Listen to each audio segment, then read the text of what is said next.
25th of August.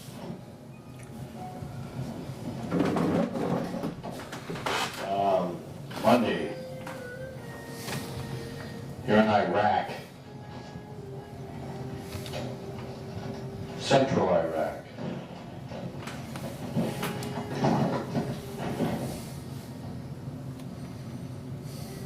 This was inspired by Jack Kerouac and my brother. This is entitled, Letter to My Brother Dave.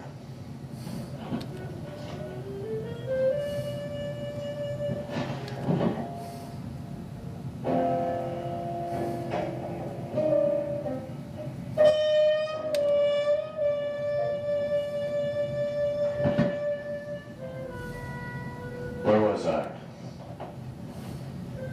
Technical difficulties. This is inspired by Jack Kerouac and my brother Dave. Davy, Spartacus. The hot heat.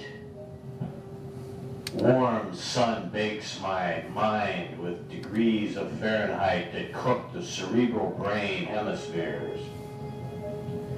The wet sweats drip down with glob drops, soaking skin, clothes, and dust. And the powder, dusty dust, skin and clothes, all mixing, sun, heat, hot, sweat, and dusty dust powder.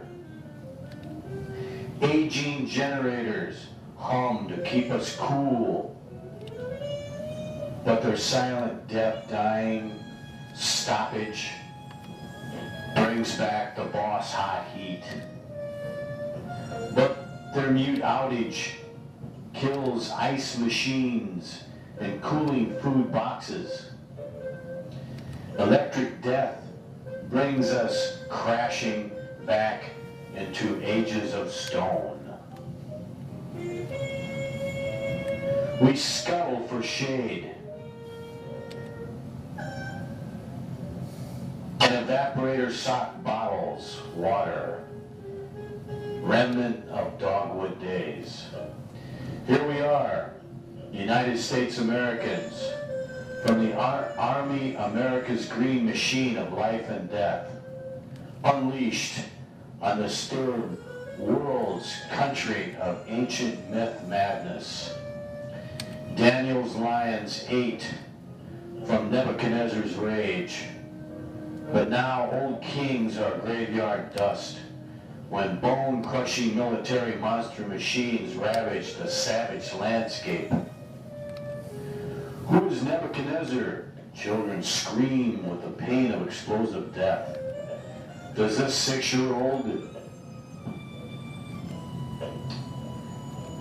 wild child of Tigris Valley's Orchard clan know the ancient anthem creed of Iraqi lore?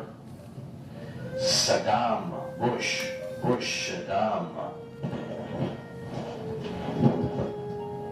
Like hammers,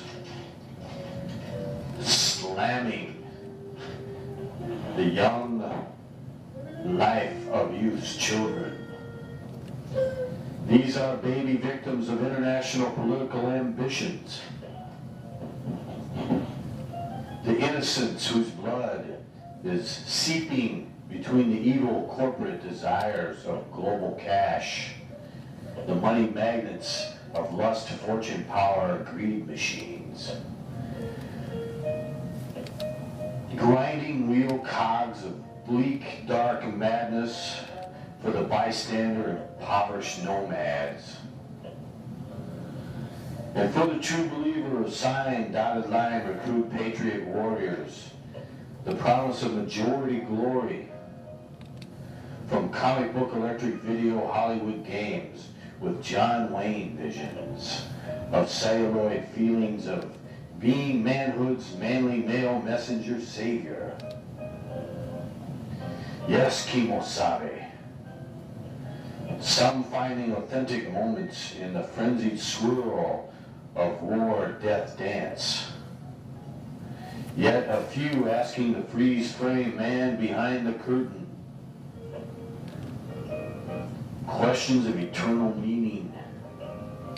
No answer from the captain chaplains or the starry-eyed generals who chopper into a room with a view.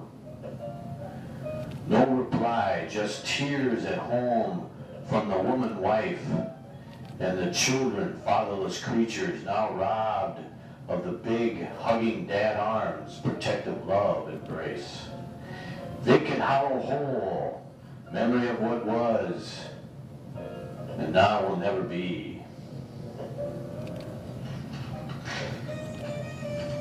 Meanwhile, the trucks truck on trucker roads, trucking toilet paper and coke, with garage door opener bombs hidden under the hide of burlap bag death sacks.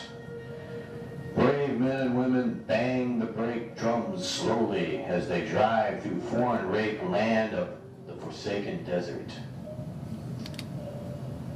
Crazed sun-baked dudes with C4 trick bags of mayhem, like Abdul Appleseed, planning destruction on the beaten highways, waiting to score the American death toll road count. Young men from Kansas wheat fields serving the National Guard with college kid adventurers, driving the big rigs, white-knuckled, sweat rivers running, waiting for the C4 zapping trick bags, sniper-led, bulleting through the cab windows of grime, and the vigilant lookout for grenades rocketing into fueled tanker shells. The war is over, the president said on the radio frequency waves as the coffins were loaded into white gleaming planes to the homeland. The parents of, wife of, husband of, brother of, sister of, son of, daughter of, Billy, Johnny, Bobby, Barry, and Sue. The war is over for the dead. Now the living fight the sad emptiness, dread loss. A name gets chiseled on a tombstone, a monument courthouse stone. The check is in the mail. Take the money and run to the Wailing Wall and grieve the grief of gravy tears. The war is over, they said. Not with a bang, but a whimper. And the band played on. More troops, more trucks, more bullets, more toilet paper, more coke. Everyone singing the military hoorah songs of machine gun tunes and supply line lullabies. Officers turn up the air conditioner frost dials. Sergeants plug in fan coolness. Privates toil in the 140-degree sun-baked ache oven workload. At night on hot bags for sleep in tents of simmering sweat. Under that sock, a camel spider waits to bite infectious insect bite holes. In the boot, a scorpion hides for stinging morning poison surprise. At 3 a.m., the mortars drop from cloudless night skies. Pick up the run, but no bunkers. Wait to give sandbag cement shelter. Quick, on the floor and pray. Get under the helmet, the flak jacket. All clear. Killers on the run. Have gun tubes will travel. Now, back to nervous, no sleep, no rest for a heat stroke tomorrow.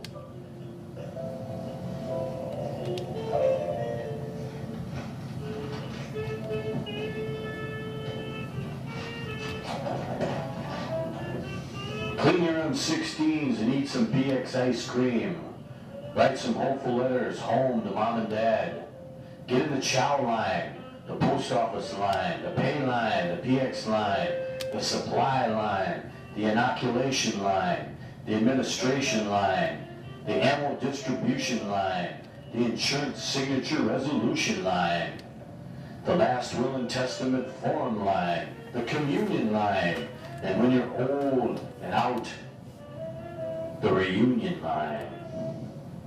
Attention, right face, the grave parade rest phases, marching in lockstep, singing cadence songs of past glory, military bootlace, camel-faced action heroes.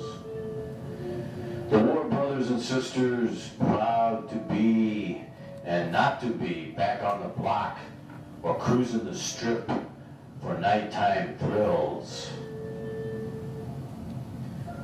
Here now, the brown machine in uniforms of camo deserts, of floppy boonie hats, Army Arabic name fashion statements,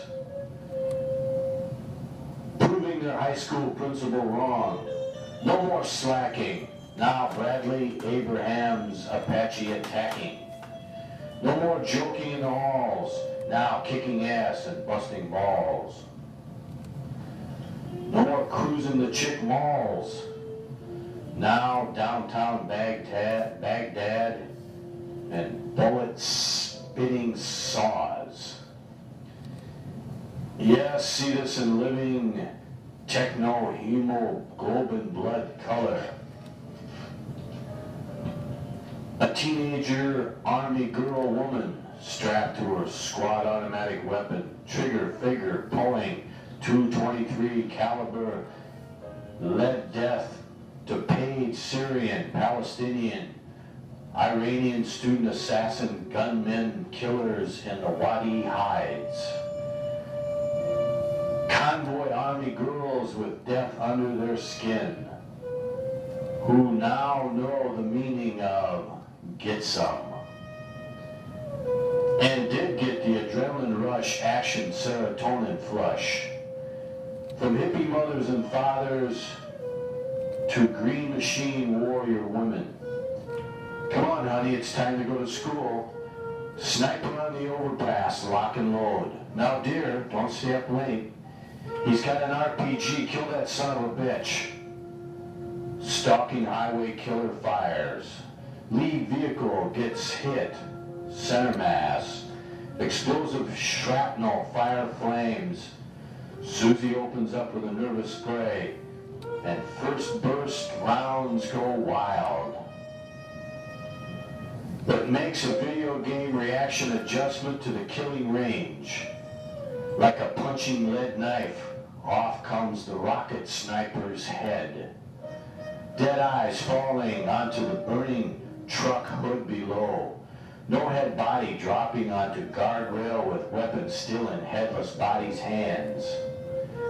Truck now slamming into cement, dust, and rock. And the screaming agony of stinging fire wounds. Driver's helmet head crashing through windshield. Co-driver thrown out into the hot cement road below. In that instant, 50 caliber death nails cut jackhammer holes in the overpass structure concrete. Truck's herringbone in maneuver defensing. M16s are now emptying 3-round burst tracer lit volleys. Other assassins try to run, but are reduced to meat hook parts and red mist. Billy, the high school track coach and Sunday teacher, is no longer living on this earth. His pal Hank is lying broken and bleeding in the Iraqi sun. Load poor Billy's body in a poncho. Scoop up Hank and leave the carcass truck casualty. Full speed ahead for the next medic station south of Baghdad. Convoy out of sight. Hungry world of thirds scamper to the smoky scene to scavenge bottled Turkish water and MRE food cases. Soon another truck line speeds up the road, sees exploded damaged carnage, pulls over and in a nervous rage Fear, confusion, shoot the Bedouin food seekers down in their hungry desire. Some of the fortunate fast ones run to the Palm Grove camps to feed starving clan families.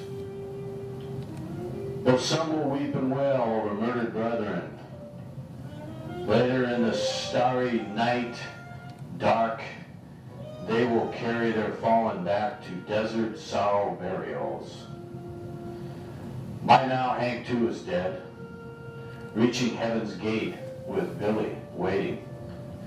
And on the rusty foreign hellhole earth, where ancient Nebuchadnezzar ruled, truckers cry big tears. For fallen driver comrades, the war is over, the president said. And under an overpass on Highway 1, a 5-ton burns with a crushed hood, holding an assassin's head.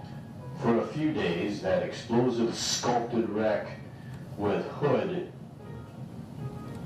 mounted roasted skull will remind those convoy soldiers that their war is not over. Maybe it's just the beginning, the opening salvos of things to come. Peacekeeping is a deadly business.